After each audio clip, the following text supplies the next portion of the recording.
Welcome back to AgriTalk Online here at Commodity Classic in Nashville, Tennessee. Robert White joins us now, Director of Market Development for the Renewable Fuels Association. All right, Robert, when we talk ethanol right now, we're talking E15, getting closer to getting it to the pump.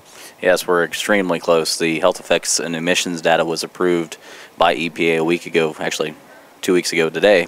And we're waiting for the final approval of the misfueling mitigation plan, which also includes the retail survey that the retailers will have to participate in for a sampling process. But we're definitely at the finish line and hope to have some good news any day now. 2001 model years, 2001 and newer model years for cars and light trucks. You can use E15. Don't have to do anything different. It's just going to work fine. Won't have to have a flex fuel vehicle or anything, right? Yeah, so the good news is that it's over 64% of the cars already on the road. Every day a new car is sold, so the percentage gets better.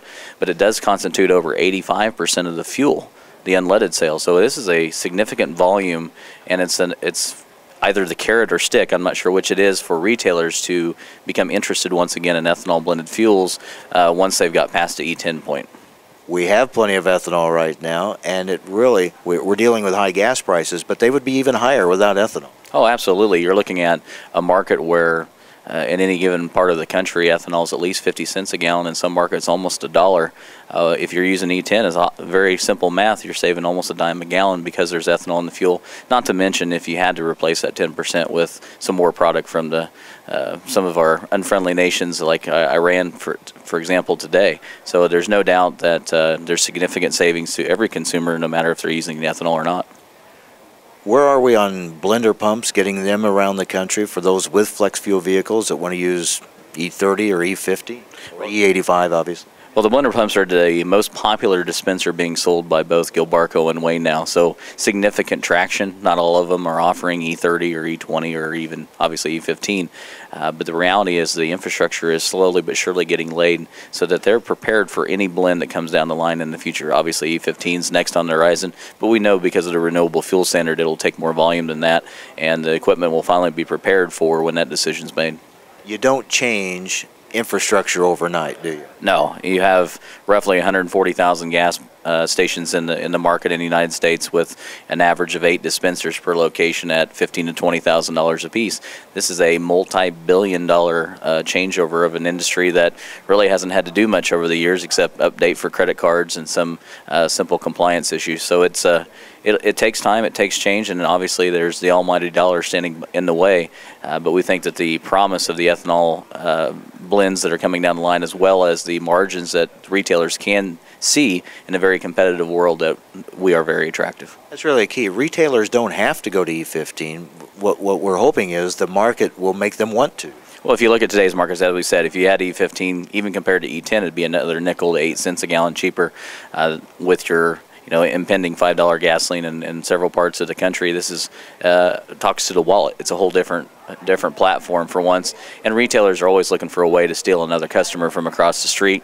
If they offer it, their competitor does not. Obviously, maybe they can garner some more business and bring more people inside. And you don't, for those concerned about loss of mileage with E85, you don't have to worry about that with E15. Yeah, there's basically barely 1% less BTUs in a gallon of E15 compared to E10. If someone can calculate that out in a fuel economy, I'd be pretty impressed. So the good news is this can be a very simple switch for a lot of people. A lot of talk here about Farm Bill, obviously, but the buzz we heard last week at the National Ethanol Conference in Orlando was really, for a lot of farmers, the renewable fuel standard is even more important than the Farm Bill. Yeah, you're looking at a very successful piece of legislation. It's obviously been changed twice, 2005, 2007. We look at oil imports as an example where we were well above 65% before the RFS was implemented, and now we're at 45%. There's really nothing else out there that has changed to affect it in that way. We're very proud that all the expansion in the fuel business has been in the form of ethanol, and obviously that's very important in the commodities world. It doesn't matter if it's corn, sorghum that's used for ethanol. All the other crops have been affected in a very promising way, and it's nice to see all those commodities above production cost. And now we hopefully are moving into more cellulosic production. Yeah, we have some plants that are finally under construction, some movement afoot, and we hope for not only the success of the renewable fuel standard, but the success of the the ethanol industry and consumers nationwide that we can expand our footprint of production and also the landscape of the ethanol industry. So it's not only a Midwest thing; it's a local thing. I've had a listener email me and say, you can't move ethanol by pipelines, it won't work. It is working, is it? In fact, it is. Kinder Morgan has been proving that for a number of years. Just last week, they showed a demonstration where they're moving almost 200,000 gallons a day through Florida via pipeline. A lot of the misnomers with pipeline transportation is simply, can you put it in with gasoline in a pipeline? And obviously, the answer is no. But it is proven technology. It is something that can be done, and obviously, in the future, I think we'll see more of it simply because of transportation cost. You know, there's a lot of talk about future forms of energy, and that's all well and good. Cellulosic is kind of a future form, but what we know is we have corn ethanol right now, and it is making a difference. Oh yeah, I mean, we know that the growing energy demands of the entire globe is growing at a fast pace. And we know that our demands are growing as well.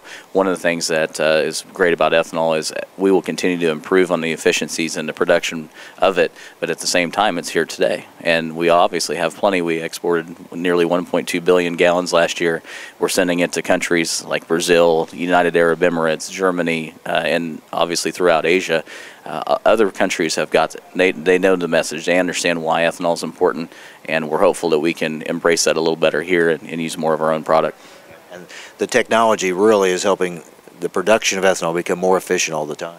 Yeah, the numbers just since I've been in the industry have been phenomenal with reduction of electrical needs, natural gas, water, all the things that have always plagued ethanol on the negative side of you're using too much energy, you're using all the water. The reality is the ethanol industry continues to improve where our competitor on the oil side is going in the opposite direction. Good to see you. Thanks a lot, and congratulations on the upcoming nuptials. Thank you, Mike. All right. Robert White, Director of Market Development for the Renewable Fuels Association, joining us here in Nashville, Tennessee at Commodity Classic. This is AgriTalk Online.